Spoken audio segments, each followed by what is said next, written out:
Embarquement immédiat pour une balade d'idées, de saveurs et de bonne humeur dans votre matinale.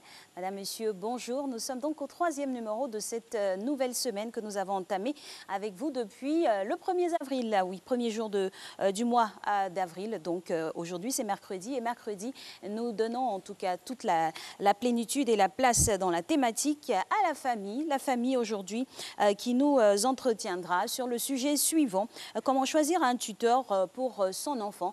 On essaiera de déceler dans les circonstances dans lesquelles l'on devrait faire le choix d'un tuteur. Qu'est-ce que cela implique pour la personne ou les personnes désignées? Bien sûr, Dr Tano Laura Michel viendra pour nous expliquer tous les contours du sujet.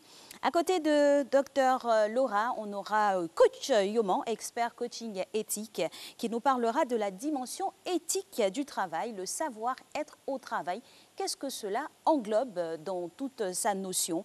Mais ne vous inquiétez pas, c'est aux environs de 6 heures, avec bien sûr le coach Yoman, aux environs de 6 heures et 30 minutes précisément après le journal Afrique de Régis Kofi.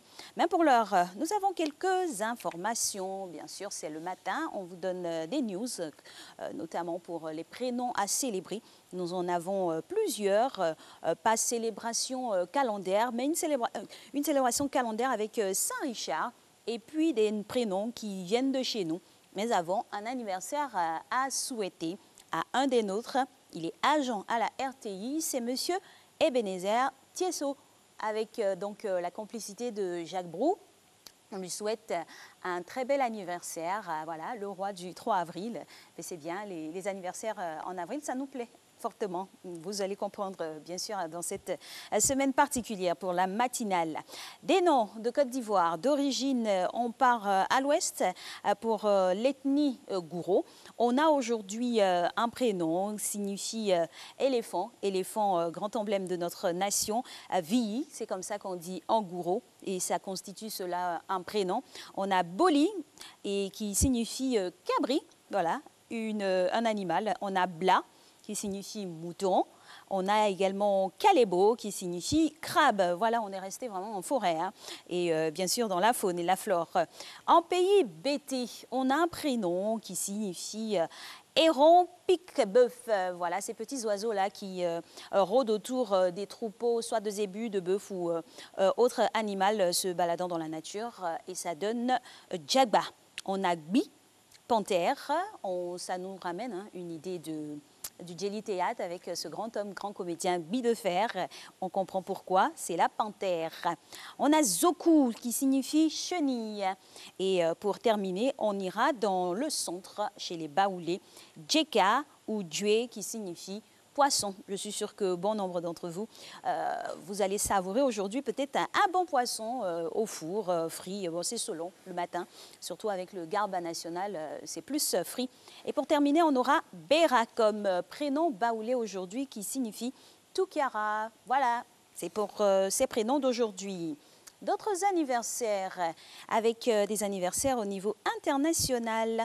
3 avril 1961. Celui qui campe aisément les rôles de Norbit, Rasputinia ou professeur Folding, je suis sûre que ça vous dit quelque chose, c'est monsieur Eddie Murphy. Il ne vieillit pas du tout, il reste toujours bien à son avantage. En tout cas, on lui souhaite un joyeux anniversaire. 3 avril 58, c'est Alec Baldwin, acteur, réalisateur et producteur exécutif américain. Alec Baldwin, qui dans cette dynastie-là a plusieurs membres de sa famille dans l'univers de l'audiovisuel, notamment une de ses descendantes, Baldwin, qui a convolé en juste noces avec notre cher Justin Bieber. Alors, pour terminer ces anniversaires, on aura un 3 avril, c'est la date d'aujourd'hui, 1924, cette fois-ci, c'est Marlon Brando, acteur et réalisateur américain. Malheureusement, il nous a quittés en 2004, le 1er juillet. Et lui, il est bien avec nous, bien présent sur le plateau pour vous offrir son premier flash. C'est le sieur Régis Kofi.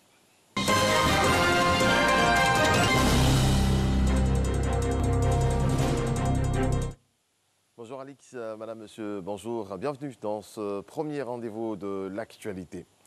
Le président de la République, Alassane Ouattara, a regagné Abidjan hier soir après avoir pris part à Dakar à l'investiture du président élu du Sénégal, Macky Sall. Le chef de l'État a été accueilli à sa descente d'avion, comme vous pouvez le constater, par le vice-président Daniel Kablan-Duncan, entouré de plusieurs membres du gouvernement. En Afrique de l'Ouest, entre 80 et 90% des jeunes travaillent dans l'informel et vivent dans la pauvreté, selon le Bureau international du travail, BIT. Face donc à cette situation, le BIT propose l'apprentissage de qualité comme solution. L'institution a initié une rencontre à Abidjan avec les responsables d'entreprises. Francis Boifo. Les dernières tendances mondiales de l'emploi des jeunes interpellent. Le taux de chômage des jeunes est au moins 3 fois plus élevé que celui des adultes. 71 millions de jeunes sans emploi en 2017, selon l'Organisation internationale du travail. Au sein de l'Union économique et monétaire ouest-africaine UEMOA, entre 80 et 90% des jeunes travaillent dans l'informel, mais vivent dans la pauvreté, selon le Bureau international du travail, BIT. Quand bien même nous avons des taux de chômage élevés, il y a des offres d'emploi qui restent non satisfaites. Parce que tout simplement, il n'y a pas de compétences, il n'y a pas d'expertise qui existe pour n'est-ce pas, satisfaire à ces demandes qui sont exprimées par les entreprises, par le secteur privé. Pour réduire le taux de chômage, le BIT propose l'apprentissage de qualité aux gouvernants et aux entreprises. Au tout début de la formation, le jeune, l'apprenti, doit signer un contrat écrit pour avoir vraiment une base juridique où est-ce que les rôles et les responsabilités de tous sont clairement définis. Donc, on va savoir l'employeur, il s'engage à quoi, quels sont les bénéfices auxquels les apprentis auront droit et quelles sont aussi les règles à respecter. Pour permettre aux responsables des structures publiques et privées en charge de l'emploi des jeunes, aux représentants des systèmes des Nations Unies et aux instituts de recherche de s'approprier ce mécanisme d'emploi des jeunes, une rencontre se tient à Abidjan sur 3 jours. La communauté économique des États de l'Afrique de l'Ouest, CEDEAO, veut créer un cadre institutionnel intersectoriel pour réduire les risques et mieux gérer les catastrophes. Un atelier a servi de cadre pour la réflexion avec les collectivités territoriales de la sous-région. Sidonie Davila. Approche commune pour la réduction et la gestion des catastrophes naturelles. Cet atelier de 3 jours, qui réunit les responsables de collectivités, examinera cette solution. Différentes thématiques telles que la planification des mesures d'urgence, la communication en situation d'urgence, comment faire une étude de vulnérabilité, la connaissance du milieu. Disons que c'est des outils pratiques qui permettent de pouvoir prendre des décisions efficientes à un moment donné pour éviter qu'on connaisse des pertes en vie humaine. L'atelier de sensibilisation sur la réduction et la gestion des catastrophes est l'initiative de la CEDEAO, la communauté économique des États de l'Afrique de l'Ouest, à travers la mise en place d'une plateforme nationale, veut accompagner le gouvernement en cas de catastrophe naturelle. Il nous revient de vous approprier toutes les thématiques de ce renforcement de capacité qui visent notamment à prendre connaissance du cadre institutionnel et normatif de prévention, mais également de disposer d'une part d'outils de planification des mesures d'urgence en vue de mieux prévenir et gérer les catastrophes. Selon un rapport présenté par le préfet d'Abidjan, la ville concentre plus de 75% de catastrophes naturelles.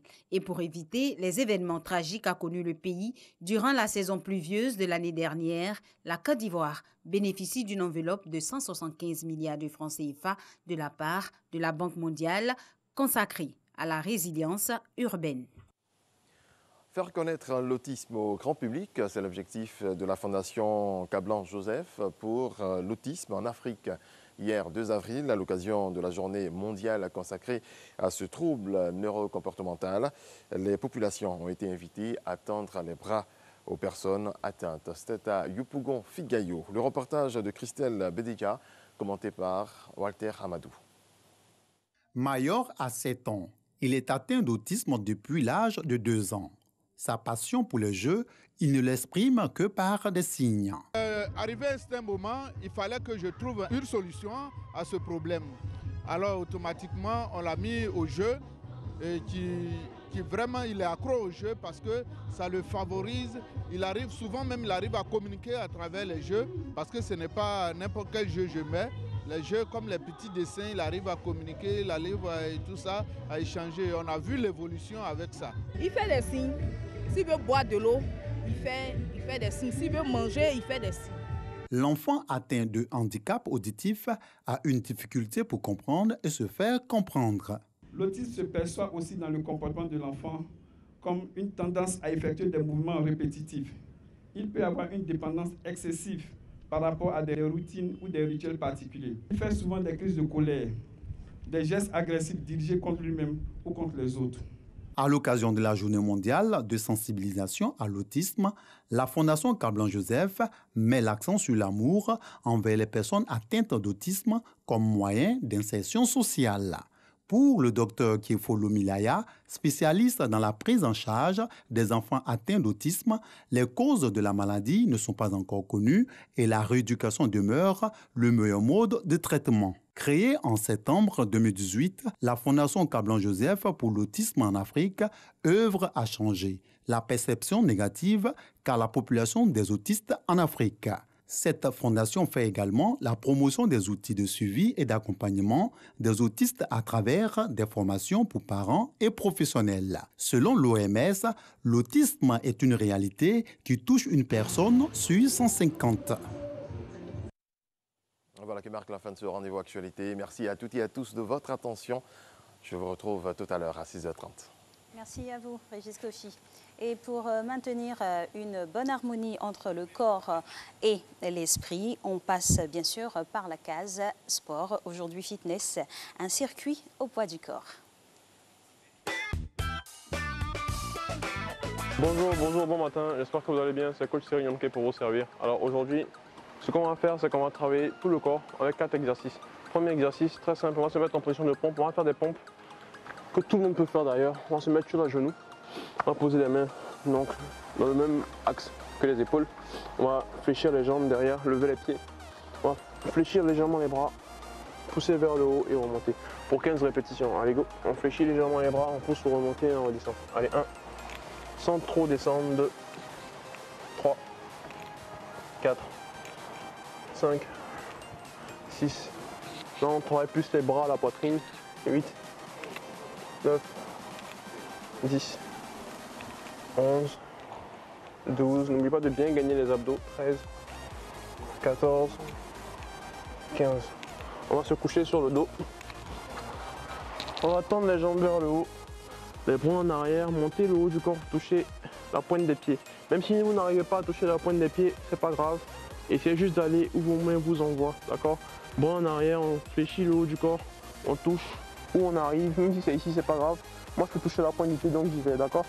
15 répétitions, 1, on vide l'air, 2, 3, 4, 5, 6, 7, 8, 9, 10, 11, 12, 13, 14 et 15.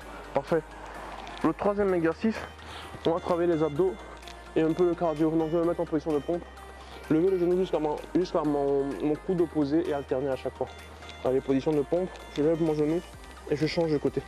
1, 2, 3 pour 12 répétitions, 4, 5, 6, 7, 8, 9, 10, 11 et 12, parfait.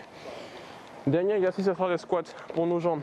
Allez, jambes écart, on va envoyer le bassin en arrière, loin derrière, serrer les fesses à la montée pour 12 répétitions. Allez, go.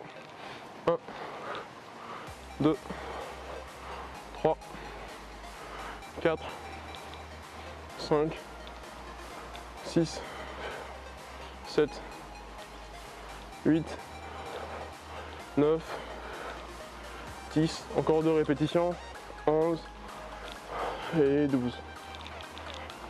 On reprend une deuxième fois. Je rappelle qu'on va faire ce circuit 3 fois. Donc la deuxième série, on va mettre de petites variations dans les exercices. On va se mettre en position de pompe. croiser les pieds derrière, comme pendant les premières pompes. Voilà, maintenant envoyez toute la poitrine au sol, poussez pour remonter et redescendre. Si vous n'êtes pas à l'aise avec les pieds surlevés, vous pouvez les poser tranquillement sur le sol, ça ne gêne pas du tout. Allez, on pousse au maximum, on reste sur le genou et on redescend. Allez, go. 1, toujours 15 répétitions. 2, 3, 4, 5. Vous pouvez aller légèrement en arrière quand vous montez. 6, 7, 8, 9, 10 à 15, 11, 12, 13, 14 et 15. Parfait. On va se coucher sur le dos pour les abdos. Toujours jambes tendues vers le haut. Maintenant on va croiser les mains, mettre les mains au niveau des épaules, croiser les coudes, monter le haut du corps et les coudes vers les quadriceps et redescendre. Allez, toujours pour 15 répétitions. 1, 2, 3, 4, 5, 6, 7, 8, 9, 10, 11, 12, 13, 14 et 15. Parfait. Troisième exercice, c'est le mountain climber. Position de pompe. Allez, on va se mettre en position de pompe. Montez les genoux et comptez juste 10 répétitions. On monte les jambes tout droit à chaque fois et on alterne. Allez, go. 1, 2, 3, 4, 5, 6, 7, 8, 9, 10. Parfait. Le dernier exercice avant d'enchaîner avec la troisième série. Jambes écart. On descend en squat et on remonte tout. 2, 3, 4, 5, 6, 7, 8, 9, 10, 11, n'oublie pas d'expirer, et 12. Ok. Dernière série d'exercices. On va reprendre avec le premier exercice, c'est les pompes. Main au niveau des épaules et de la poitrine, jambes croisées derrière. On va faire de petites pompes comme au début. On reprend avec celui-là pour 15 répétitions. Allez, go, on fléchit légèrement et on pousse. 1, 2, allez, courage. 3, 4, 5, 6, 7, 8, 9, 10, 11, 12, 13, 14 et 15. Allez, un peu plus de gaz pour le dernier circuit. Allez, courage. On fléchit légèrement les jambes. On va accélérer un tout petit peu. Bras tendus en arrière, on va arrondir le haut du corps. Lever le haut du corps. Mettre les mains au niveau de la cheville, des chevilles et redescendre. Allez, go. 1, 2, 3, 4, 5, 6, 7, 8, 9, 10, 11, 15 répétitions, 12, 13, 14 et 15. 10 répétitions pour le troisième. Position de pompe, une autre variation. On va se mettre en position de pompe. On va lever la jambe sur le côté, on la ramener en arrière et changer de jambe. 1, 2, n'oublie pas de toujours garder les abdos bien gainés. 4, 10 répétitions. 5, 6, 7, 8, 9 et 10. On termine avec les squats. Allez, courage. Dernier exercice, allez. 1, on serre les fesses. 2, 12 répétitions. 3, 4, 5, 6, 7, 8, 9, 10, 11. Alors, circuit terminé. Je vous souhaite de passer une très très belle journée. Je pense que maintenant vous êtes parés pour commencer la journée. Prenez soin de vous, restez actifs, continuez de faire du sport, mangez sainement et que Dieu vous garde. Au revoir. Eh oui, il a très bien dit, paré pour affronter cette journée ou mieux vous installer pour suivre votre matinale après cette débauche d'énergie. Il faut bien souffler et nous ici, on a des astuces pour vous permettre de bien utiliser soit les aliments, soit tout ce qui entoure notre environnement de vie. Aujourd'hui, on part pour une petite expérience avec la banane douce ou la banane dessert. Les vertus de ce fruit-là, qu'est-ce que ça nous apporte comme apport calorique ou comme bien-être tout simplement, c'est dans la capsule diététique. La banane douce ou banane dessert. Vertus nutritives et médicinales. Elle a un goût spécial. Vous en trouvez pratiquement à tous les coins de rue. Ce délicieux fruit, irrésistible et sucré, est largement apprécié pour son goût, mais également pour ses multiples vertus. Riche en vitamines, minéraux, protéines, acides aminés, fibres, la consommation d'une banane vous apporte force et énergie. Une banane contient 89 calories, 0,3 total gras, 0,1 de gras saturé, 0 mg de cholestérol, 1 mg de sodium, 22,8 g de glucides, 2,6 g de fibres alimentaires, 12,2 g de sucre, 1,1 g de protéines, 5 mg de calcium, 358 g de potassium. En plus d'être nutritive, la banane a des vertus médicinales. La banane soulage, stimule, renforce l'immunité et améliore le transit. La banane permet de lutter contre l'hypertension artérielle, la crise cardiaque et les accidents vasculaires cérébraux. Elle prévient aussi le cancer du rein, protège les yeux, renforce les os. La vitamine B6 qu'elle contient régule le taux de glycémie. La banane réduit également le gonflement des différentes parties du corps, protège contre le diabète de type 2 et aide également à perdre du poids. Manger de la banane entre les repas aide à stabiliser le niveau de sucre dans le sang. En consommer suffisamment avant de commencer un entraînement ou un jogging aide à garder le taux de glycémie à un niveau normal. Le fer contenu dans ce fruit peut stimuler la production de l'hémoglobine dans le sang. Elle réduit ainsi les symptômes du syndrome prémenstruel et prévient l'anémie. Le niveau élevé de fibres de la banane aide à normaliser la motilité intestinale. Elle est donc utile en cas de constipation. C'est un remède naturel contre l'ulcère gastrique et les douleurs d'estomac.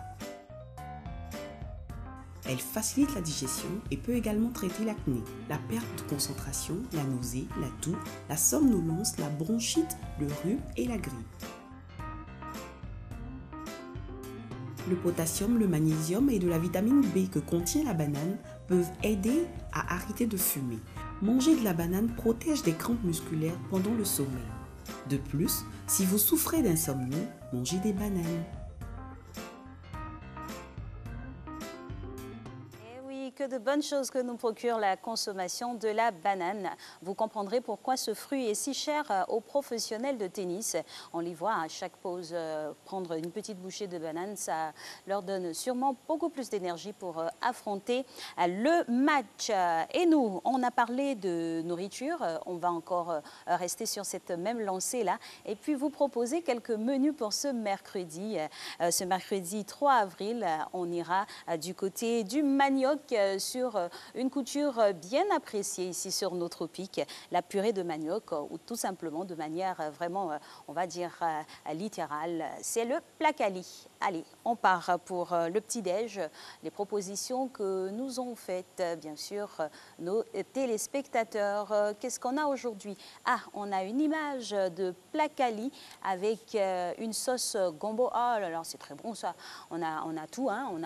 On a des crabes, on a des escargots, crustacés et mollusques à l'intérieur avec un placali au centre, autour, entouré bien sûr d'une sauce copper. Voilà, c'est le gombo râpé et cuit avec bien sûr quelques épices. Très très très très bon pour le matin parce que c'est léger, c'est digeste. On part pour la deuxième image. Ah, c'est toujours du placali cette fois-ci avec des crabes. Ah oui. À la vue de ce crabe-là, on peut dire que c'est un crabe voilà, femelle, voilà, comme on aime. Hein. Quand on l'ouvre, on a de gros œufs là-dedans. Oui, ça fait marrer tous ceux qui sont en régie. Ça leur donne l'eau à la bouche également avec une sauce graine saupoudrée de poudre de gombo sec appelée ici djunglé. Bon appétit. On a une autre image, un autre petit déjeuner pour vous. Ah, ça va faire rigoler tout le monde. En plus, Marco n'est pas là. Donc, je vais vous expliquer à ma manière ce qui se passe dans cette assiette. On a du clos, c'est la peau du bœuf séché, puis ramolli dans cette sauce graine.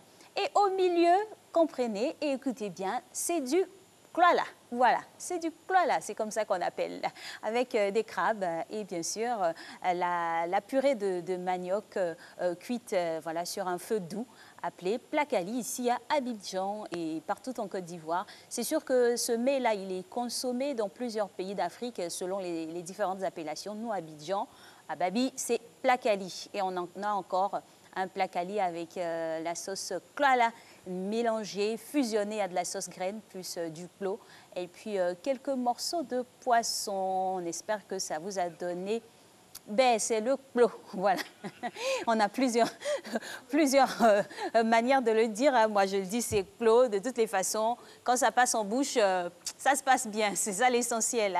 On espère vous avoir donné l'eau à la bouche pour ce petit-déj ce matin et que cela vous donne des idées. On a des femmes qui se lèvent très tôt le matin pour confectionner et apprêter ces mets-là pour des travailleurs aussi du matin. On fait un coucou donc à toutes ces dames et à vous qui dégustez ces mets.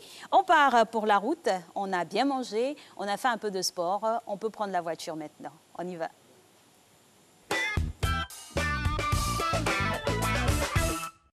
Et la voiture nous mène pour le premier escale au plateau. On y verra ce qui s'y passe en matière de circulation et ça se passe bien du côté du boulevard Lagunaire. On a un petit brouillard, hein, vous en conviendrez avec moi, on a un petit brouillard. Et puis c'est vrai qu'on a eu quelques fines gouttes ce matin qui sont tombées. Cela annonce, comme on l'avait bien prédit ici avec nos consultants de la Sodexam, la saison des pluies. Mais la circulation se passe bien du côté du boulevard Lagunaire. Une autre voie pour ce mercredi qui va nous accueillir. On ira avec la dextérité au pupitre de M. Brou, M. Jacques Brou, voilà, qui nous maintient au plateau pour le pont de Gaulle. Ah, on a un magnifique bateau-bus qui fait la traversée lagunaire et on a des bus aussi sur le pont, bien sûr, quelques taxis et véhicules personnels qui circulent dans la ville pour l'animer et ça se passe très bien aussi de ce côté-là. On a une troisième voie sûrement qu'on va décrypter ensemble et c'est la voie du boulevard Latry, aujourd'hui très occupée hein, pour ce mercredi. On comprend aisément, c'est le milieu de semaine, donc on se hâte pour pouvoir respecter ces engagements pris en début de semaine, mais restez toujours prudents, modérez la vitesse. Voilà, ça se passe bien. Alors, tout se passe bien, le conducteur aussi, ça se déroule comme prévu. Et donc, la suite, ce sera avec un cas pratique. On a toujours dans notre besace matinale des astuces pour vous permettre d'être vraiment très bien chez vous avec tous ceux qui vous visitent et bien sûr avec les membres de votre famille. Aujourd'hui, vous aimez cuisiner, alors on utilise bien sûr les casseroles pour cuisiner. Et malheureusement, quand on n'est pas très attentif, les casseroles peuvent prendre feu. Alors, comment faire l'entretien d'une casserole brûlée? C'est toute l'essence de cette capsule.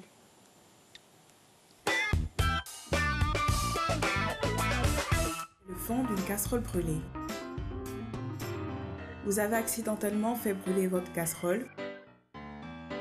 Elle est complètement noircie et salissante.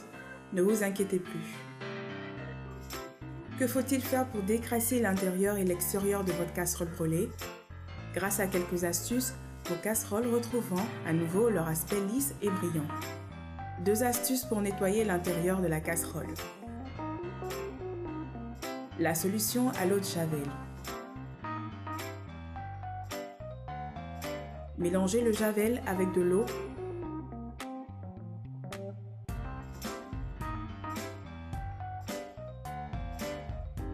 et laissez agir quelques heures dans la casserole. Grattez petit à petit.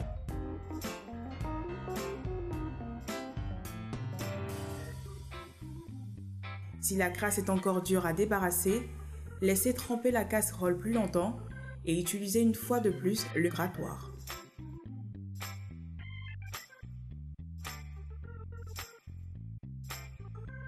Le mélange au bicarbonate de soude.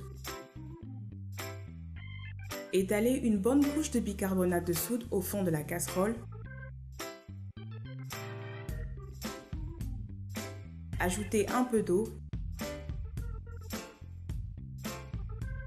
et faites bouillir quelques minutes.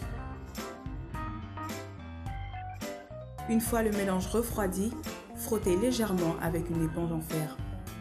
Les taches de brûlure disparaîtront. Vous pouvez remplacer l'eau par du vinaigre blanc. Dans ce cas, inutile de chauffer le mélange. La réaction chimique à elle seule suffit à détacher le fond brûlé de la casserole. Attaquons-nous à présent à l'extérieur de la casserole. Faites un mélange avec le jus du citron et du sel.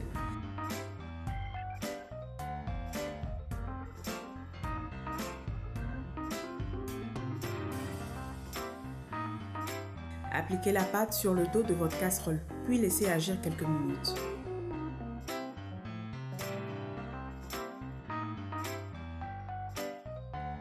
À l'aide d'une éponge en fer, frottez vigoureusement, puis rincez.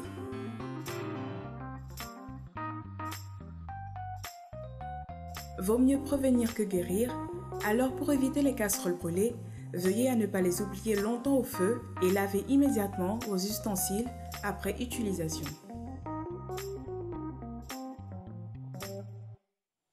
Et voilà, vous ne disposez donc plus d'arguments pour ne pas avoir des casseroles bien reluisantes. On part maintenant avec la météo, les prévisions météorologiques pour voir ce qui se passe au niveau de l'atmosphère. Et Régis est déjà installé pour le Flash Afrique.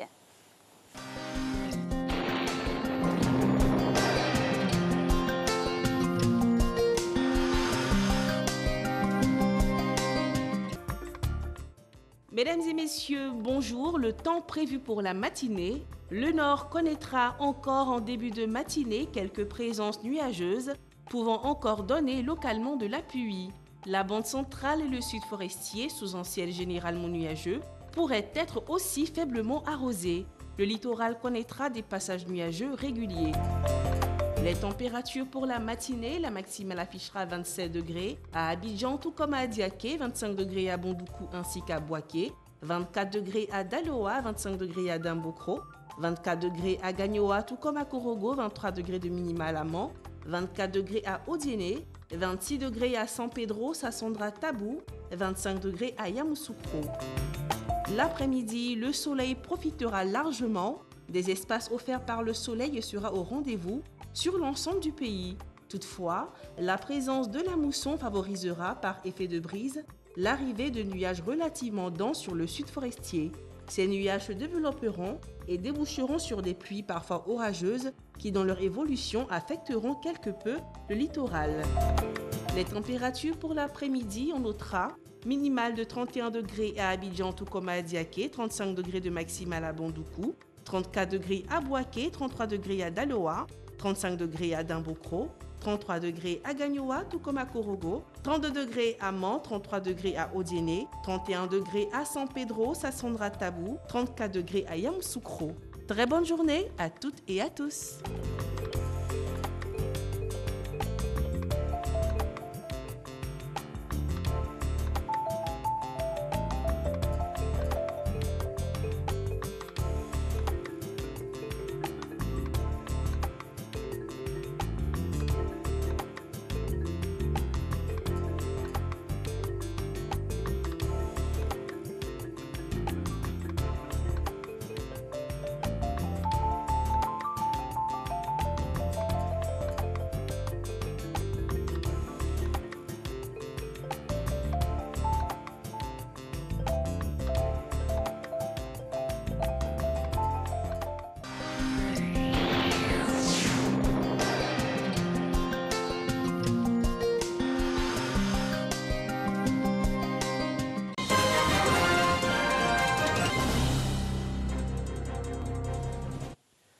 Madame, Monsieur, bienvenue dans ce point de l'actualité consacré à l'Afrique.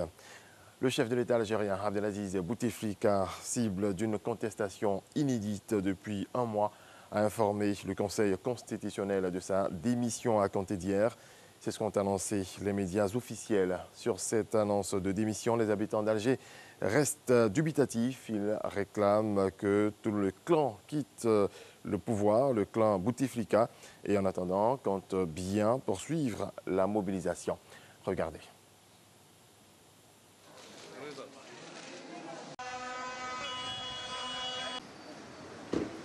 Franchement, je ne sais pas quoi attendre. Je n'ai pas d'avis sur le sujet, tellement il y a trop d'informations qui arrivent. Amdelou, chef du gouvernement, il a ramené des ministres. On cherche la vérité.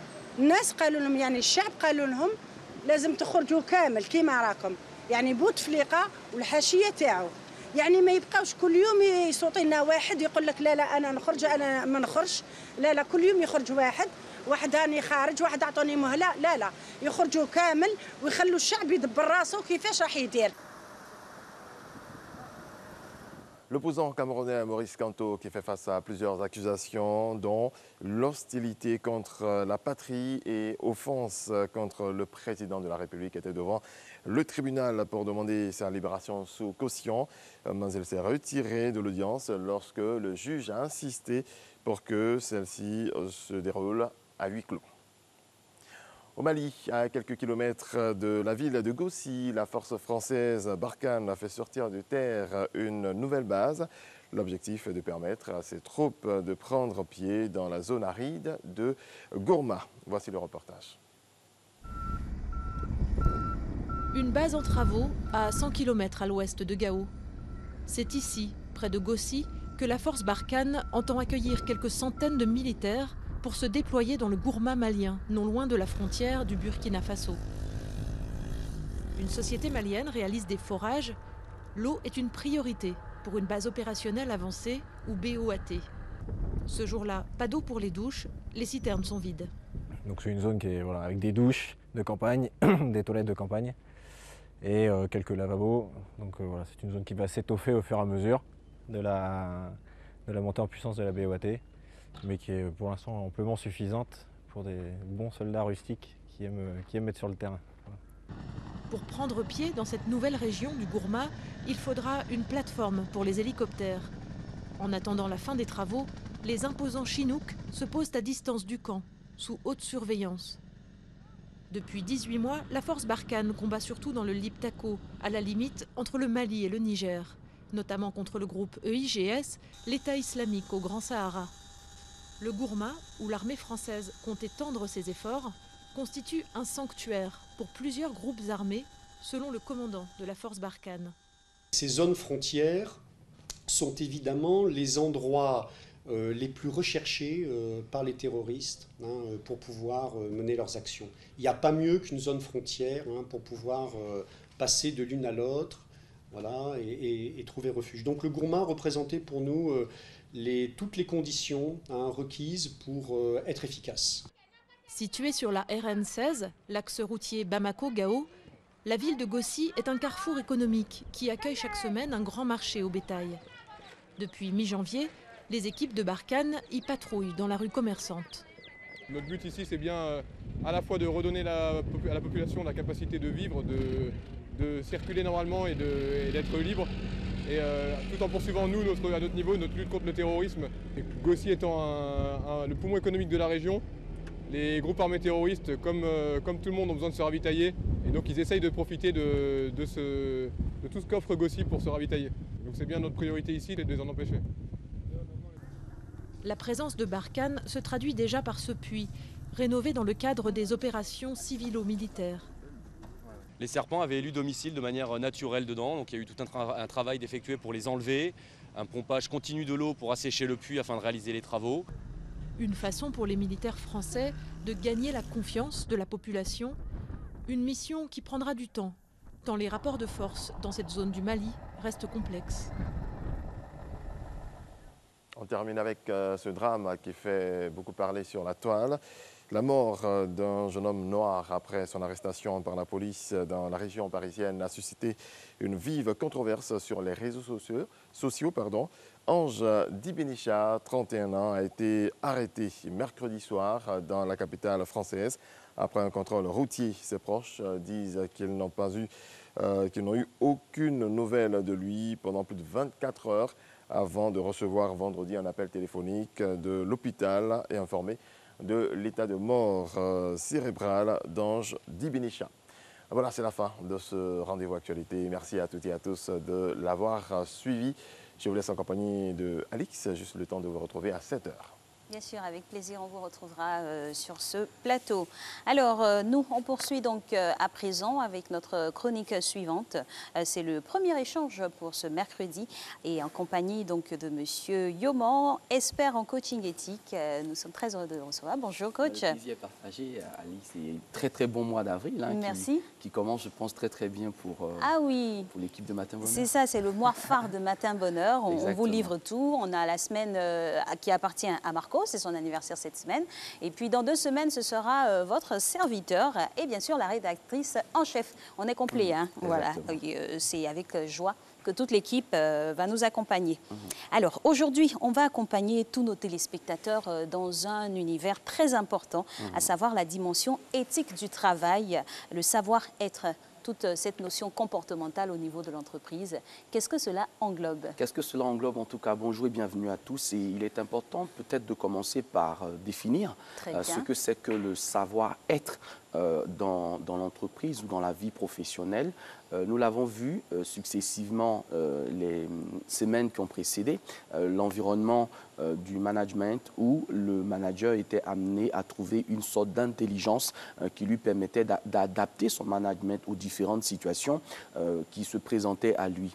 Là, nous nous retrouvons dans ce mois d'avril avec une approche qui part maintenant, si tu veux, de la base vers le sommet. On va essayer donc de montrer un tout petit peu comment, justement, on va améliorer la qualité des rapports, la qualité du relationnel dans la structuration de l'entreprise. Et c'est très important de savoir que le terme est communément employé pour définir en fait un savoir-faire qui est relationnel. Donc, il n'y a pas seulement la dimension du savoir-faire qui est technique, du savoir-faire qui est cognitif, mais il y a cette dimension justement relationnelle qui va intervenir dans la mise en œuvre, si tu veux, des objectifs à atteindre à l'intérieur de l'entreprise, c'est-à-dire les comportements ou des attitudes dans une situation donnée. Et ça, c'est très intéressant de savoir que ce savoir-être-là, il va correspondre en fait à la capacité de produire des actions et des réactions adaptées à l'environnement humain et écologique. D'accord. Voilà. Donc, on a bien défini la zone d'intervention de cette notion-là. On a entendu aussi parler de savoir-être. Donc, corollaire, savoir-être, savoir-faire et savoir-faire-faire qui suivra, bien sûr. Exactement. Et il y a vraiment ces 3 dimensions-là qui ne se détachent presque jamais quand on parle de la dimension de l'entreprise, de la dimension d'une personne en entreprise. Le savoir, si tu veux, c'est l'ensemble des connaissances qu'une personne possède et qui lui permettent de résoudre une difficulté ou de faire face à une situation donnée. Ensuite, le savoir-faire va se présenter comme l'aptitude que cette personne-là va avoir pour mettre en œuvre justement ce savoir-là. Mais il ne suffit pas simplement d'avoir cette somme de connaissances qui reste presque très théorique ou qui reste presque très technique. Il faut peut-être évoluer vers une autre sphère de savoir qui, cette fois-ci, va être un savoir qui a une dimension plus éthique, qui a une dimension plus morale, qui a une dimension qui a trait à notre relationnel. On prend un exemple. On a, par exemple, dans l'environnement de l'entreprise, une assistante. Une assistante qui est vraiment très calée dans son domaine d'activité, qui fait de super traitements de tests, qui a une capacité extraordinaire de tenir un planning, mais qui a une mauvaise humeur, qui est vraiment difficile à côtoyer, qui a d'un snobisme particulier, qui va vous bêcher, par exemple, quand vous avez besoin d'informations, qui ne fait jamais de feedback, qui ne se sent pas obligé de vous répondre sur certaines questions. Du coup, elle a un savoir ou un savoir-faire, mais son savoir-être laisse à désirer. Et à ce moment-là, ça va plomber l'atmosphère professionnelle. Du coup, c'est vrai qu'on a tout ce savoir-là, mais comme on dit, à quoi bon? parce que finalement, on n'arrive plus à interagir avec ses collaborateurs, on n'arrive plus à interagir effectivement avec ses collègues. À partir de ce moment-là, on est d'accord que la structure de vie dans l'entreprise va prendre un coup, et même en termes de rentabilité, imaginons un système dans lequel on a un commercial, d'accord? Donc, on a une structure d'entreprise qui a des clients. OK. En face du client, le commercial super équipé en matière de vente, etc., il sort de l'une des meilleures écoles de commerce, etc., ou de vente. Le problème, c'est qu'il a beaucoup de mal avec le client. Il a un problème avec le respect. Il a un problème avec l'honorabilité. Didier Cour disait ceci, il disait de l'éthique que c'est l'esthétique du dédain.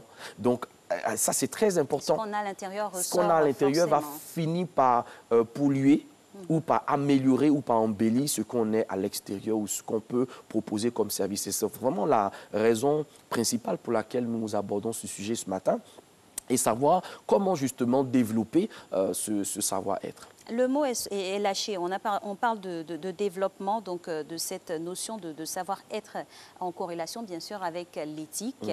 Mais après, plus tard, peut-être dans le développement, on verra cela insufflé par qui ? Puisque nous nous trouvons dans une organisation bien précise, bien aménagée. Donc, on va plutôt on va démarrer par le développement donc, de cette notion. Alors, moi, je pars toujours d'une anecdote que j'utilise dans mes formations. En 1972, l'armée américaine se retrouve sur une base militaire quelque part, on ne dira pas où, mais le commandant en chef de cette unité qui se retrouve sur cette base-là se rend compte qu'il a une équipe donc de militaires, il a des soldats qui sont super entraînés, super équipés. Le problème, c'est le comportement que va générer le stress qui est suscité justement par la situation de guerre dans laquelle cette équipe-là se retrouve. Alors, finalement, en fait, il y a un manque de communication, il y a un problème relationnel, il y a des tensions vives, il y a même parfois des soldats qui en arrivaient au point, et on n'arrivait pas vraiment à comprendre pourquoi justement des personnes qui avaient été super entraînées, super équipées, qui avaient vraiment la motivation nécessaire pour venir défendre les intérêts américains se retrouvaient à s'entre-déchirer. Et ça partait en fait simplement d'un constat qu'il a fait. Il s'est rendu compte qu'ils avaient le savoir-faire technique, ils avaient le savoir, donc ils connaissaient le terrain, etc. Mais l'une des difficultés face à laquelle l'équipe se retrouve, à laquelle cette armée se retrouve, c'est qu'ils ne se connaissaient pas entre eux.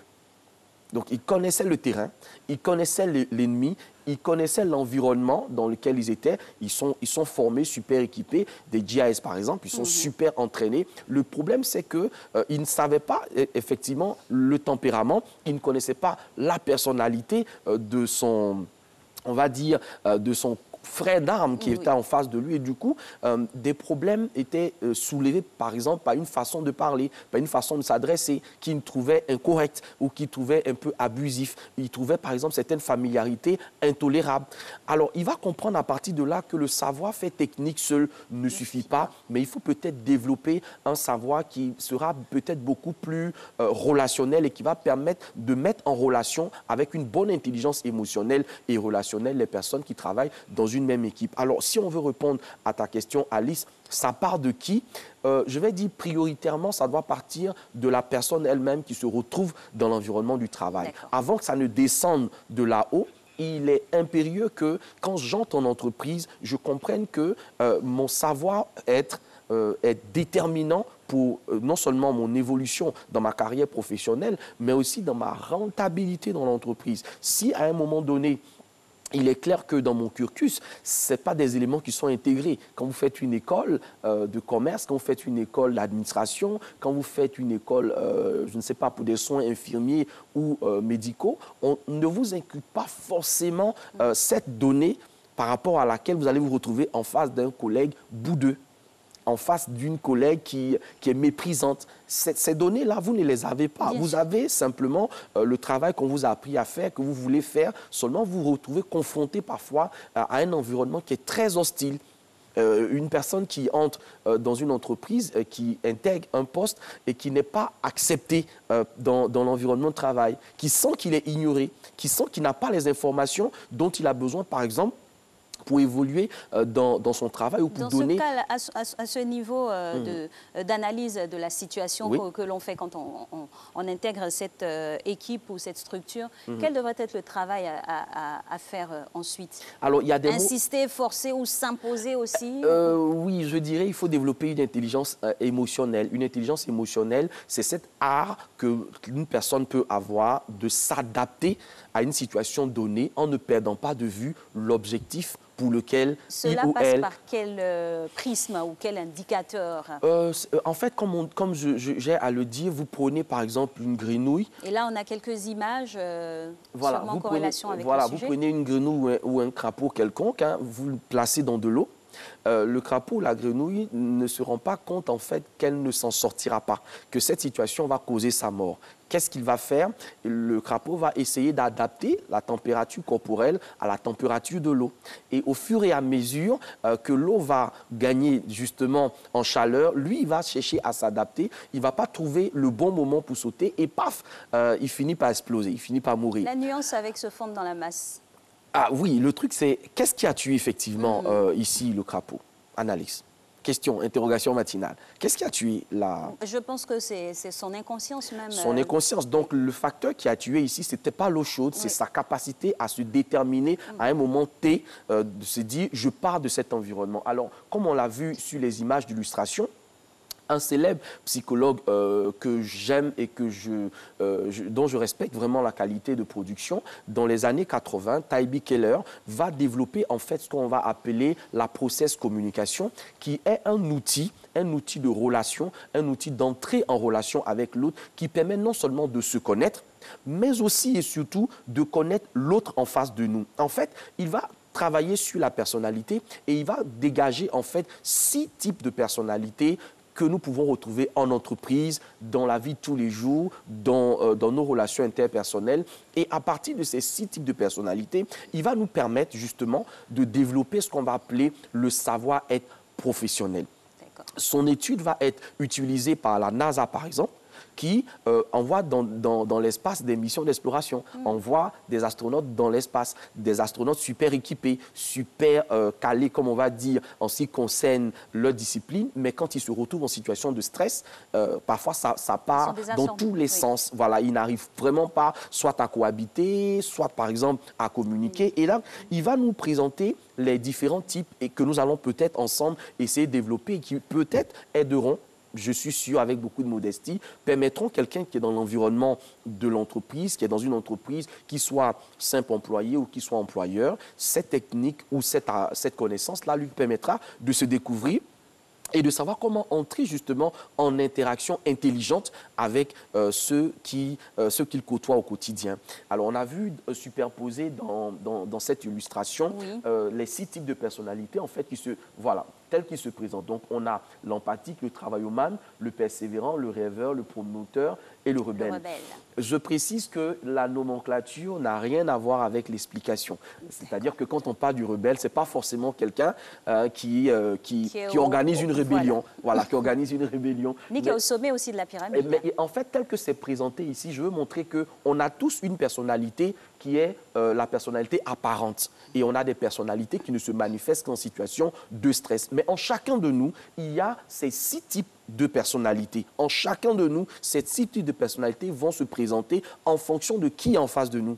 Donc l'intelligence et du savoir-être, c'est ma capacité à sortir de moi un des types qui correspond par exemple au type d'Alix. Si par exemple Alice est de type travaillomane, on verra que le travaillomane par exemple, c'est quelqu'un de logique, de responsable et d'organisé. C'est en général comme une contraction en fait anglo-saxonne, travail et man, quelqu'un qui est focalisé sur son travail. On a dans l'environnement professionnel des personnes comme ça, qui ne sont là que pour leur boulot, qui ne sont pas là pour savoir comment vous allez. Hein, non, qui sont mais vraiment sur leur boulot, qui sont des personnes à la limite rangées, mais comme on dit là, carrées dans leur principe. Ça paraît austère des fois. Si vous déplacez un stylo sur leur table, ça les désorganise. Si vous déplacez une règle, ça les désorganise. Si une feuille est mal placée, il ne peut plus être concentré, etc. Si donc je sais que c'est le mode de fonctionnement d'Alix en face de moi, je vais puiser à l'intérieur de moi le travaillomane qui est à l'intérieur et je vais entrer dans ce mode intelligent pour interagir en fait avec Annalise. À partir de ce moment, il n'y a plus de problème puisque je sais comment fonctionner avec toi. On parle à ce moment-là de forte capacité d'adaptation. Oui. Donc, quand on est dans le savoir-être, il faut développer cette capacité à s'adapter. Et puis, il n'y a pas que le travaillomane.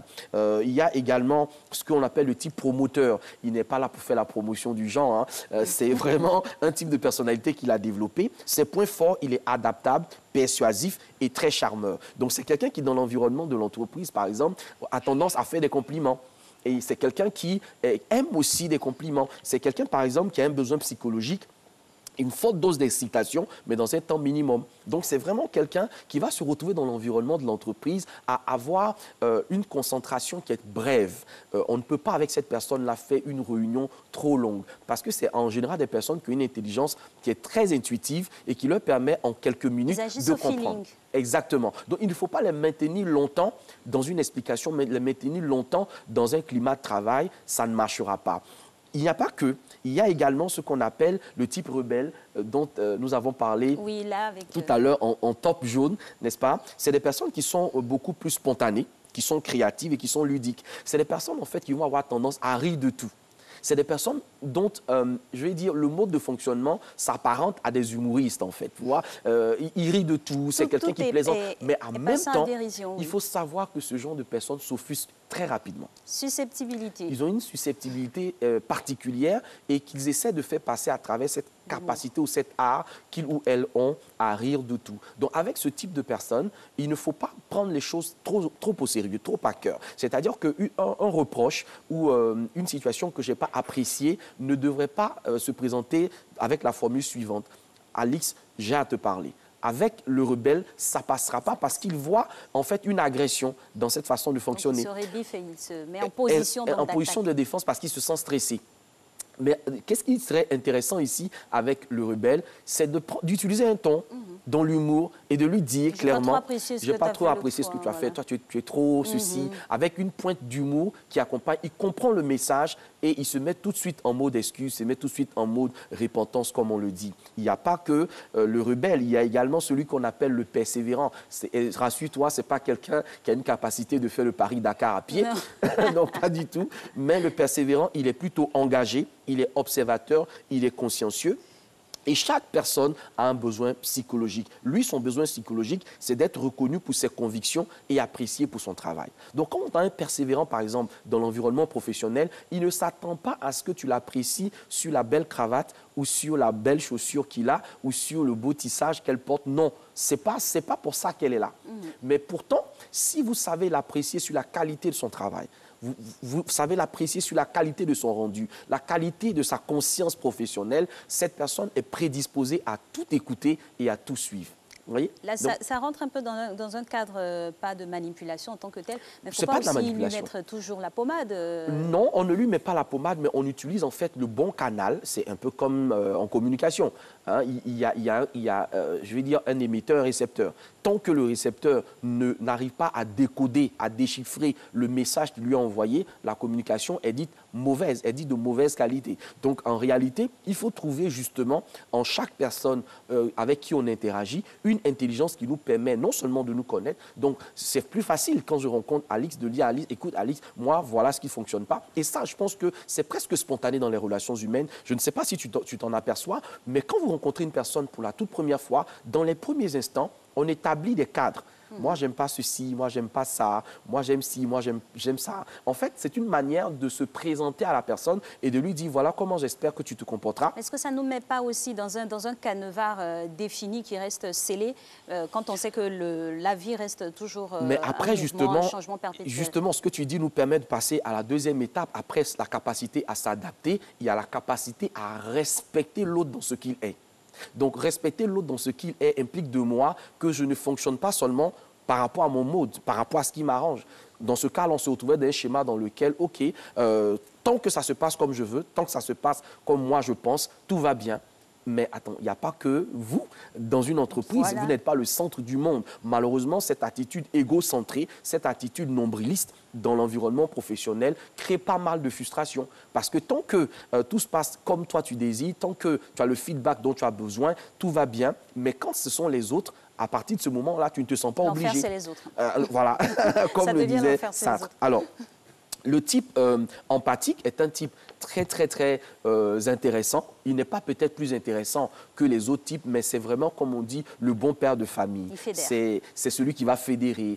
C'est, par exemple, dans la vie de tous les jours, c'est cette personne-là qui, lorsqu'elle regarde un film, se met à pleurer, par exemple. C'est cette personne-là qui, lorsqu'elle se retrouve... Exactement. C'est cette personne-là qui, dans l'environnement professionnel, sera sensible à la façon de lui donner. Par exemple, vous lui jetez un stylo, plutôt que de lui donner le stylo, ça aurait un sens différent. Le travaillomane, que vous lui jetez le stylo, lui, c'est le stylo. Il faut qu'il ait. Mais pour l'empathique, la manière de faire, la manière de lui parler. Vous savez, la journée d'un empathique peut être gâchée en entreprise juste parce que vous ne lui avez pas dit bonjour. L'empathie peut avoir le sentiment que vous lui en voulez. Il peut avoir le sentiment qu'il y a un problème sérieux. Il peut avoir une journée de travail avec performance et résultat zéro, simplement parce qu'on n'a pas su lui demander, ou on n'a pas su, par exemple, lui souhaiter joyeux anniversaire. On n'a pas su que c'était son anniversaire. La journée est plombée pour Mais cette il ne se met pas personne. dans ces conditions-là, dans un univers existentiel problématique. Oui, c'est vrai, mais c'est son mode de fonctionnement. Mais en même temps, comme je l'ai dit, c'est de savoir qu'on a cette façon de fonctionner, mais il n'y a pas que ça. Il n'y a pas que cette façon de fonctionner, comme on est en train de le voir. Il y a plus de 6 types, en fait. Donc, en chacun d'entre nous, ces différents types sont existants. Maintenant, l'intelligence et le savoir-être, c'est la capacité que j'ai, on l'a vu avec le manager, d'adapter mon savoir-être en fonction des différents stages dans lesquels je me retrouve et des personnes en face de moi pour que non seulement j'arrive à me protéger, et oui, parce que le savoir-être permet aussi de se protéger, ça vient en 3e lieu, l'adaptation. Le 2e élément important, le respect. Mais 3e élément, c'est de définir en fait une zone de protection dans laquelle on se retrouve et qui empêche les autres justement de nuire à notre capacité d'évoluer, de progresser dans l'environnement de l'entreprise dans laquelle on se trouve quand on sait malheureusement que parfois le monde de l'entreprise est un panier à crabes ou pour une question de place ou pour une question de promotion, on est prêt à tout pour nuire, on est prêt à jeter, comme on dit, des pots de banane. Quand on est paré, on n'a plus peur en fait de l'environnement dans lequel on se trouve parce qu'on a compris que le problème ne viendra jamais de l'autre. Le problème viendra de notre capacité à juguler les crises qui se présentent à nous parce qu'on est intérieurement préparé. Et c'est bien précisé, hein, ce que l'on dit au travers de cette chronique-là, et bien campé par notre expert, c'est que tout le monde n'a pas les mêmes aptitudes, mais en chacun résident certaines notions qui devraient être développées avec une capacité, une conscience au préalable développée pour pouvoir l'adapter en fonction des situations et des circonstances. C'est vrai que le monde du travail, c'est un grand univers. Oui. Il faut trouver du temps pour cette tâche et puis trouver du temps aussi pour pouvoir être en adéquation. Et avec oui, c'est son cela, monde. savoir-faire et savoir-être. Il faut combiner ces 3 éléments intelligemment pour pouvoir tirer constamment son épingle du jeu professionnel. On espère vous avoir apporté en tout cas du grain à moudre pour évoluer aisément en entreprise et avec bien sûr vos collègues. Merci cher coach pour cette belle intervention. On se dira à la semaine prochaine. Avec grand plaisir. Et nous, on part peut-être pour une petite réclame. Et ce sera le dernier flash.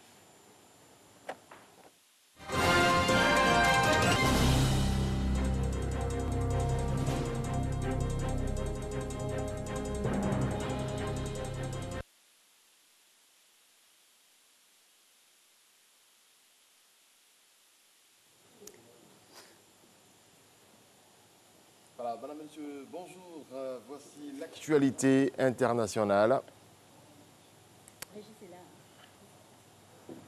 Voilà, l'actualité internationale qui démarre avec ce pèlerinage à Bagdad. Plusieurs millions de pèlerins participent aux commémorations de la mort de l'imam Moussa Kazim, ralliant à pied et sous la pluie son mausolée à Bagdad pour un des majeurs pèlerinages de l'islam chiite.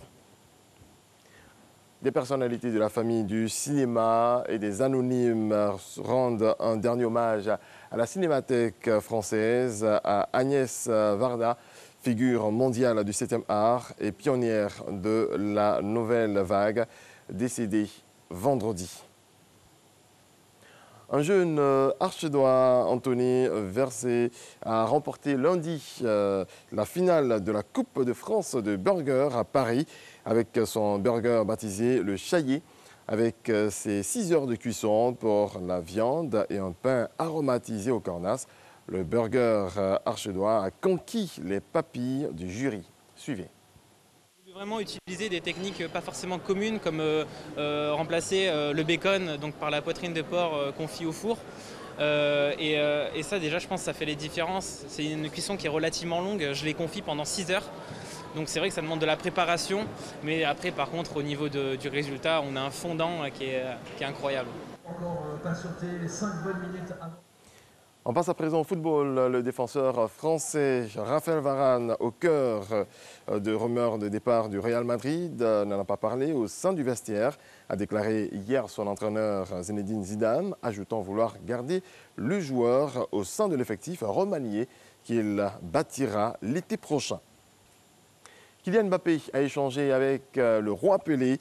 La rencontre entre l'attaquant du Paris Saint-Germain et le triple vainqueur de la Coupe du Monde a eu lieu hier soir. Un rendez-vous orchestré par leur sponsor. On écoute Kylian Mbappé. Bah, tu vois, comme moi, il n'y en a qu'un, il est là. Moi, je suis juste Kylian. Voilà, j'essaie de faire le maximum pour aider mon équipe et ma sélection. Et les comparaisons, c'est flatteur, mais je sais très bien que je ne ferai jamais ce qu'il a fait. Un peu de pression.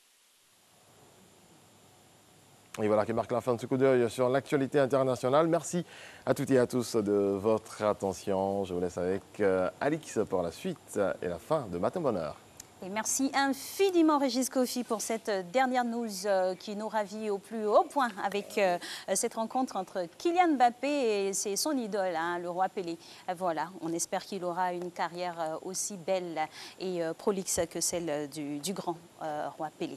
Alors, dernière ligne droite pour Matin Bonheur aujourd'hui, c'est mercredi. Mercredi, c'est famille, c'est docteur Laura Michel qui sera avec nous dans quelques instants. Comment choisir un tuteur pour son enfant? Des fois, les circonstances de la vie nous emmènent à prendre bien en avance ce genre de décision. Quels sont les critères de sélection pour confier notre enfant à une tierce personne? Dans quelles circonstances donc nous confions ces enfants-là? C'est tout un programme et c'est ce qui va nous occuper durant les 20 minutes prochaines pour la fin de cette émission. Mais avant, la capsule illustrative.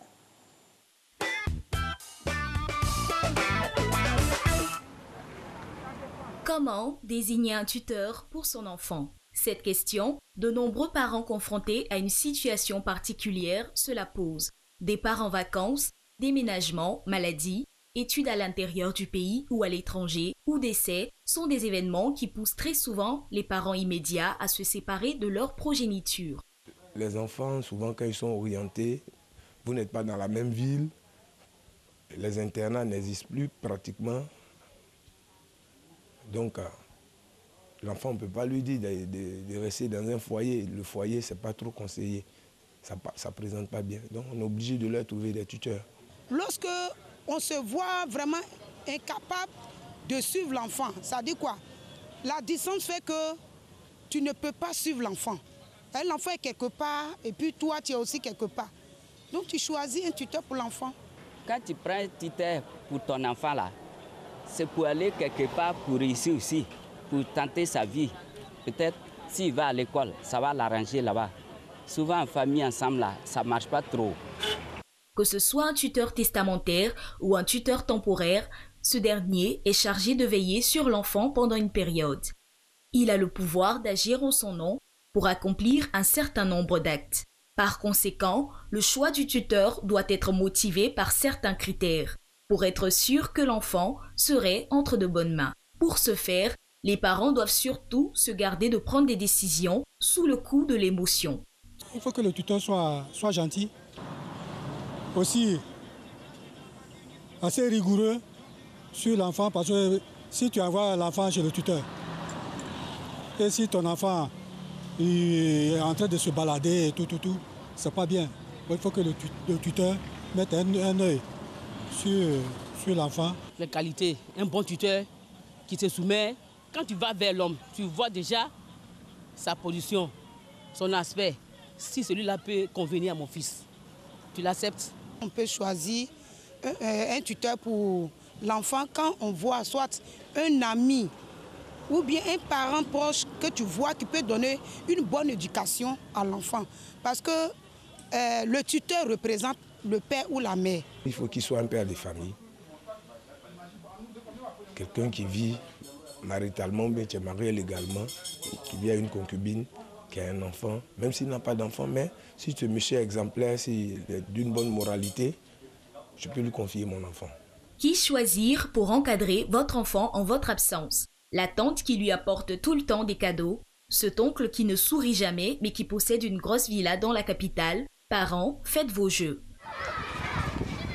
Eh oui, plusieurs interventions dans la capsule, mais celle qu'on va retenir principalement, c'est celle du docteur Laura Michel. Bonjour docteur. Bonjour Alix. Bienvenue. Merci. Un sujet, tout un programme très intéressant, qui est vraiment proche aussi de nos réalités. Comment choisir un tuteur pour son enfant? Alors, qui est le tuteur? Qui est le tuteur, effectivement? Eh bien, le tuteur, c'est la personne chargée de veiller sur un mineur ou sur un incapable majeur, de gérer ses biens et de le représenter dans les actes juridiques. Donc, voici un peu la définition du tuteur. Maintenant, quel est le profil du bon tuteur? Exactement. Le profil du bon tuteur, il faut qu'il ait les aptitudes pour tutorer un enfant. Parce que quelqu'un qui n'a pas les aptitudes, par exemple, vous allez voir des gens qui vont dire « Ah, cette dame, elle me plaît bien, je vais lui confier mon enfant. » Mais cette dame à qui vous confiez votre enfant, est-ce qu'elle a la parentalité requise pour encadrer votre enfant? Parce qu'il faut dire, le tuteur supplée le parent.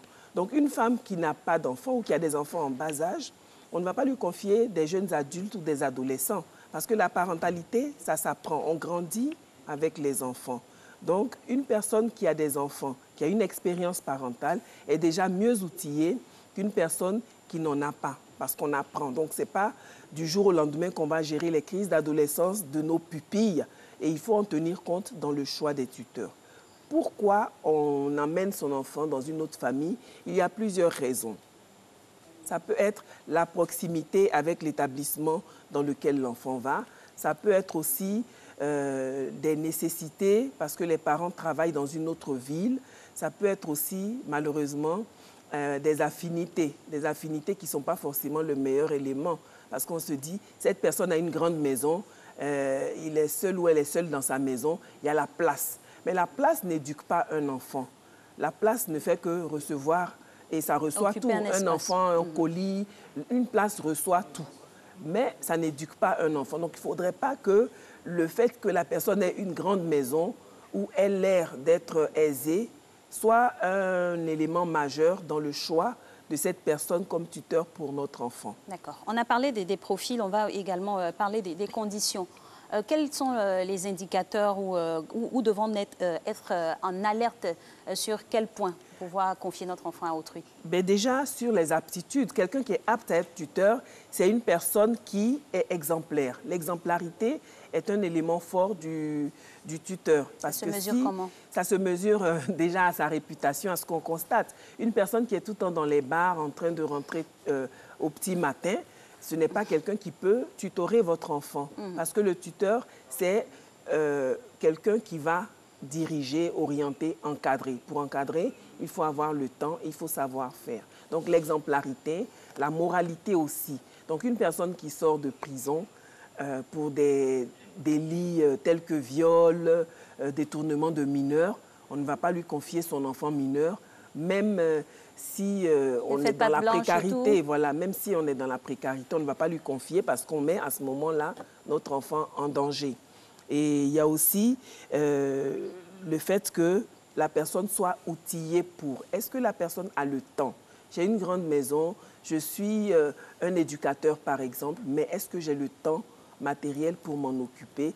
Et est-ce que le cadre s'y prête? Parce qu'on choisit un tuteur, mais le tuteur a sa vie. Dans l'élément, il y a un monsieur qui a dit il faut que le tuteur soit un père de famille, ce qui sous-entend qu'il a une compagne. Donc, est-ce qu'on a sollicité ou consulté la compagne ou le compagnon de la personne que nous avons choisi comme tuteur pour notre enfant? Ce sont des démarches à effectuer pour ne pas que l'enfant arrive dans une famille comme un cheveu sur la soupe. Donc, idéalement, il faut regarder tous ces points-là. Exactement, il faut regarder tous ces points et surtout ne pas se débarrasser de nos enfants. Il y a des personnes, quand elles vous confient leurs enfants, elles disparaissent jusqu'aux vacances scolaires.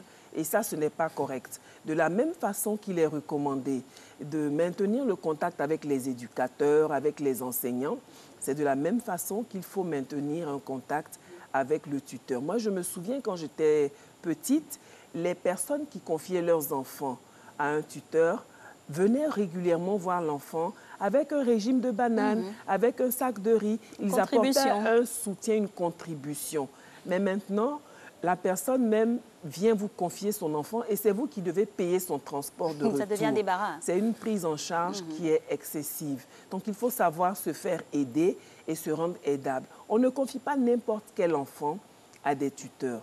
Si vous avez un enfant que vous confiez à une personne, c'est pour apporter un mieux-être à votre enfant, mais il ne faudrait pas que votre enfant diminue la qualité de vie et la quiétude du tuteur auquel vous le confiez. Donc, quand vous avez pourri l'enfant, qu'il est un feignant, il ne veut même pas débarrasser son assiette, ni faire son lit, ni participer aux tâches ménagères, il faut que l'enfant qu'on confie à un tuteur soit briefé sur le fait que chaque famille a ses spécificités et a son mode opératoire. Donc, il ne faut pas passer derrière le tuteur pour interroger l'enfant sur comment on le traite, comment il mange, comment il fait. Et il y a des gens qui viennent voir le tuteur ou l'enfant sans avertir le tuteur ou même en dehors de la maison.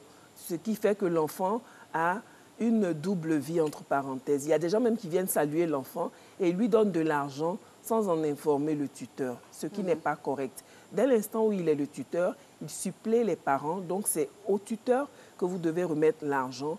Et même si vous apportez un soutien financier, un appui financier, une contribution au tuteur, les enfants n'ont pas besoin de le savoir. Les enfants n'ont pas besoin de le savoir parce qu'il y a des personnes qui disent « mais j'ai donné de l'argent à ton tuteur, pourquoi ci, pourquoi ça ?» Mais le tuteur aussi a sa vie, il a des difficultés, il ne va pas chaque fois vous solliciter, mais quand vous contribuez financièrement, ça reste entre les parents, ce n'est pas l'histoire des enfants. Alors, le regard, il est lointain ou il se fait par l'entremise de quelle ou telle personne pour créer le lien? Ben, écoutez, il y a des gens pardon, qui choisissent le tuteur à l'instinct? Juste à l'instinct parce que cette personne me plaît. Non, un tuteur, c'est une personne que vous connaissez, que vous avez côtoyé, que vous avez pratiqué et pour laquelle vous avez une grande confiance. Vous ne pouvez pas comme ça, sur de bonnes impressions, confier votre enfant à une personne parce que vous ne savez pas comment cette personne la vit et comment sa famille, sa maison est organisée. Il y a des pupilles qui vont venir, s'il n'y a pas assez de place, par exemple, et qu'elles dorment au salon, qu'on appelle les salonniers, ils vont s'éterniser, se réveiller à 9 h alors que les autres se lèvent à 5 h, 6 h du matin. On est obligé de les enjamber pour aller aux toilettes ou pour sortir de la maison. Il y a des pupilles qui sont de gros paresseux qui ne peuvent même pas donner un coup de main aux tâches ménagères, encore moins laver la voiture du tonton ou de la tantille, des pupilles qui vont se jouer les chefs et tout. Donc, ce n'est pas la bonne façon. Quand on est une pupille, Coach Yoman l'a dit, il faut savoir être. Il faut savoir être une bonne pupille. Moi, ma mère, elle me disait tout le temps, si tu vas chez des gens, fais en sorte que lorsque tu partiras de là, ta présence manque. Il faut te rendre agréable, il faut te rendre indispensable à la limite pour que ton retour soit souhaité par les personnes qui t'accueillent. Docteur, justement, à ce niveau-là, où faire la frontière également entre le tuteur et son protégé pour ne pas aussi le transformer en esclave, hein, parce qu'on le voit, on le constate également. C'est lui qui devient vraiment l'homme ou la femme à tout faire dans la maison, même au détriment de ses études, en tout cas le motif pour lequel il est là. Oui, effectivement, malheureusement, il y a des familles où le tuteur, la pupille devient le domestique bis et ce n'est pas correct. Des fois même, on n'en a pas. C'est lui qui fait office de... Oui, oui, malheureusement, mais en fait, ces personnes-là agissent pour compenser la présence. Ils se disent, chez lui, par exemple, chez ses parents, il ne dort pas dans une chambre, il ne dort pas dans un lit, il n'a pas le petit déjeuner. Donc, il est déjà bien heureux d'être accepté dans notre famille. Mais si on n'est pas capable de donner le minimum à un protégé, ça devient de la maltraitance. Donc, les tâches, il faudrait veiller à ce qu'elles ne soient pas excessives.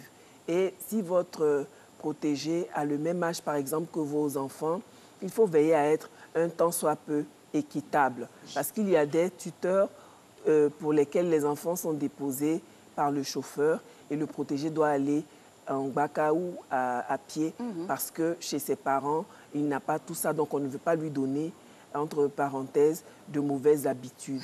Mais c'est lié. Donc, il faudrait que ça ne s'apparente pas à de la discrimination ou à de la maltraitance. Et confronter vos enfants à ces protégés-là va leur faire comprendre combien de fois ils sont chanceux de ne pas avoir besoin d'un parent de substitution. Parce que si le tutorat est bien mené, ça nous aide également, nous les tuteurs, parce que ça nous permet de faire comprendre à nos enfants qu'ils ont de la chance et ça nous permet aussi d'apprendre à nos enfants à partager, à aller vers les autres, à rendre service aux autres. Parce que si vous êtes tuteur et qu'à chaque fois vous rappelez son statut à votre pupille, ça devient du dénigrement et du coup, on n'a pas une belle image de se protéger. Et vos enfants n'auront pas de respect pour lui et ce n'est pas correct. Il faut que tous les enfants, entre eux, soient respectueux les uns des autres et reçoivent aussi le respect des adultes qui les encadrent. Docteur, cas pratique, hein, ce qui se rapproche beaucoup plus de nous, les affectations des élèves, c'est ce qui implique généralement la recherche d'un tuteur. Oui. Quelle est la démarche que le parent devrait avoir s'il ne connaît vraiment personne dans la ville dans laquelle son enfant part? Déjà, dans le cas d'affectation, il y a un recours qui est la demande de réaffectation. Donc, il faudrait veiller à s'y prendre tôt parce qu'il y a des délais. Parce que si on ne connaît personne dans la ville et que l'enfant va à l'aventure, ça donne quoi? Les premiers individus qu'on va solliciter, ce sont les enseignants, ce sont les encadreurs, les éducateurs, alors qu'ils ont déjà leur famille, leur charge.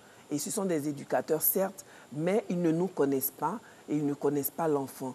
Donc, ça va créer une relation assez particulière qui, une fois sur deux, peut bien se passer ou mal se passer. Donc, c'est quand même risqué de laisser son enfant aller à l'aventure comme ça. Quelle est la solution alors? La solution, c'est de demander la réaffectation et de planifier. Cela n'aboutit pas toujours. Hein. Ça n'aboutit pas, mais tout ça se planifie justement. La scolarité des enfants, ça se planifie. Donc, quand on n'a pas gain de cause dans la demande de réaffectation, on peut payer une école pour l'année pour ne pas avoir à le faire. Tout ça, ça se planifie. Et la meilleure façon aussi d'anticiper, c'est d'encadrer les enfants pour qu'ils aient les meilleurs résultats. Parce que les orientations, les affectations, ça se fait au regard des résultats. Donc, un enfant qui a de très bons résultats en général, ses vœux d'affectation sont respectés. Maintenant, si c'est quelqu'un qui se laisse vivre et qui a juste 10 de moyenne pour être admis, il va prendre les places qui restent. Donc, encourager les enfants à travailler, à faire de leur mieux pour optimiser leurs chances de bonne affectation. Et au cas où ça ne marche pas, vraiment, si on n'a pas le choix, qu'on sollicite quelqu'un qu'on ne connaissait pas, vraiment rester en contact permanent avec cette personne-là. Justement, la fréquence. Voilà, la fréquence pour découvrir la personne et accompagner aussi le tutorat de notre enfant. Donc la fréquence pour deux inconnus, puisque c'est le cas, hein. Oui. Pour deux inconnus, le parent devrait séjourner un petit bout de temps d'abord, même à l'hôtel pour vérifier ou observer, ou comment lui donner les armes pour être rassuré en partant? Je pense que séjourner à l'hôtel, bon, vous allez rester peut-être le temps de faire les courses de l'enfant, mais vous ne pouvez pas séjourner tout le temps et vous ne pouvez pas séjourner chez cette personne. Donc, ce qu'il faudrait maintenir le contact téléphonique et prendre des nouvelles régulièrement. Et si vous devez vous rendre dans la ville ou dans la localité où votre enfant se trouve, prévenir le tuteur de votre arrivée et surtout ne pas venir les bras ballants. Parce que même si c'est un bout d'igname, un régime de banane, ça fait toujours plaisir. Et il y a autre chose. Quand vous venez rendre visite à votre enfant, qu'il est entouré d'autres enfants, ne donnez pas des cadeaux à vos enfants sans en donner aux enfants des autres qui partagent au quotidien leur repas, tout ce qu'ils ont. Ils partagent au quotidien avec votre enfant. Donc, en retour, il faut penser aux enfants des tuteurs pour équilibrer, même si c'est quelque chose de dérisoire.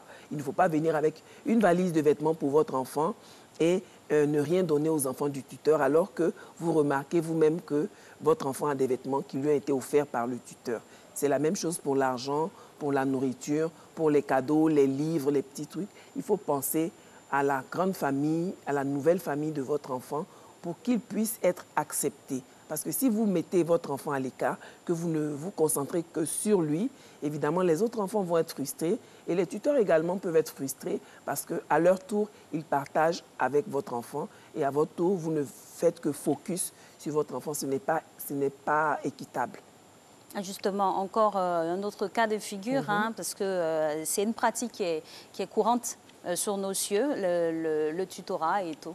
Et donc, pour un enfant qui a séjourné chez des parents, et qui retourne chez ses parents, quel est le lien qu'ils devraient? Ils se disent au revoir, qu'importe la qualité de son séjour, ils se disent au revoir, on ne revient plus. Comment ça se passe? On maintient le lien? L'enfant, c'est un enfant, donc il peut oublier ses tuteurs. Mais le parent devrait montrer de la gratitude et maintenir le lien. Et si possible, inviter les enfants du tuteur à passer les vacances ou des congés chez eux, ou alors proposer à leur enfant de retourner saluer le tuteur ou retourner avec leur enfant, dire bonjour de temps en temps, ou les appeler au téléphone, ça fait plaisir. Mais ne pas couper carrément, surtout que cet enfant-là a désormais, à travers son tuteur, une nouvelle famille. C'est très important, parce qu'on a pu aussi vivre et voir des protégés qui partent et qui ne reviennent plus, qui ne demandent même plus après leur tuteur qu'est-ce qu'ils sont devenus. En définitive, comment récapituler ce sujet très important? On pourrait récapituler en disant qu'un tuteur, c'est quelqu'un qui est connu de la famille et dont les aptitudes sont avérées. Si vous voyez que la personne a des fins du mois difficiles, vous n'allez pas venir lui augmenter ses problèmes en lui donnant votre enfant. Et vous n'allez pas non plus le déranger, choisir quelqu'un que vous ne connaissez pas. Et pire, il y a des parents qui sont dans la même ville, qui confient leur enfant à un tuteur sous prétexte que c'est une famille exemplaire. Mais il faut rendre votre propre famille exemplaire pour ne pas avoir à déléguer votre parentalité à une personne qui, plus est, habite la même ville que vous. Donc, être parent, c'est des obligations et il ne faut pas se soustraire à vos obligations en abandonnant vos enfants dans la main d'autrui. Parce qu'un enfant, éduquer un enfant, garder un enfant, c'est une lourde charge morale, financière et matérielle. Donc tout ça, quand on délègue, il faut savoir alléger la tâche à la personne qui accepte et aller vraiment, si possible, quand la personne est en couple, maintenir le couple. Il y a des parents de pupilles qui passent outre les tuteurs pour se connecter aux domestiques, pour soudoyer les domestiques ou les gardiens, afin qu'on donne bien à manger à leur enfant. Ce n'est pas correct. Ce n'est pas correct de passer outre les personnes qui gardent votre enfant et de gérer directement avec leur petit personnel, parce que le petit personnel n'est pas habilité à encadrer votre enfant.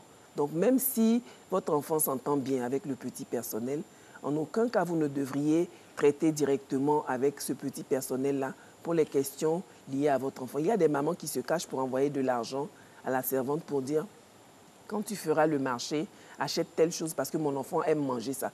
Dès l'instant où votre enfant intègre une famille, ce n'est plus à vous de choisir son menu. Vous l'attendez chez vous. Quand il va venir à la maison, vous allez lui préparer sa sauce préférée, ses plats préférés. Mais dès l'instant où il est chez un tuteur, si on mange du pain du 1er au 31, il doit s'accommoder de ce menu-là. On ne peut pas modifier le menu parce que votre enfant a intégré la famille d'autrui. Et maintenir le lien également. Ce que vous dites là, ce n'est pas pour laisser l'enfant à autrui, ne pas l'abandonner. Il faut maintenir le lien avec l'enfant et avec ses tuteurs. Et surtout avec ses tuteurs. Il faut montrer à l'enfant que s'il a des choses à demander à ses parents, dans l'immédiat, c'est au tuteur. Il ne faut pas que l'enfant passe à la cabine pour appeler « Maman, mon savon est fini », alors que sa tutrice ne sait même pas qu'il n'a plus de savon. Donc, il faudrait pour des choses basiques, dire à l'enfant, expliquer à l'enfant. L'enfant le fait spontanément parce qu'il ne fait pas la différence entre mal se comporter et bien se comporter dans ce domaine-là. Donc, c'est aux parents de dire à l'enfant, ton savon est fini, demande à ta tante ou demande à ton oncle. Et à ce moment-là, si l'oncle dit, pourquoi ton parent n'a pas acheté le savon, à ce moment-là, vous pourrez prévoir. Même avant, vous pourrez prévoir. Mais ne pas oublier de montrer à l'enfant que son tuteur est son parent par délégation. Donc, par conséquent, il lui doit respect, il lui doit loyauté, il lui doit tout ce qu'il doit à ses parents et pourquoi pas même de l'affection aussi. Bien sûr, c'est l'affection qui est sollicitée et demandée en partage. Vraiment. Ne pas oublier aussi d'alerter s'il y a des cas de maltraitance et autres, surtout avec les filles et tout. On a vu des tuteurs qui ont mis enceinte des filles, donc il faut faire attention aussi à ce niveau-là.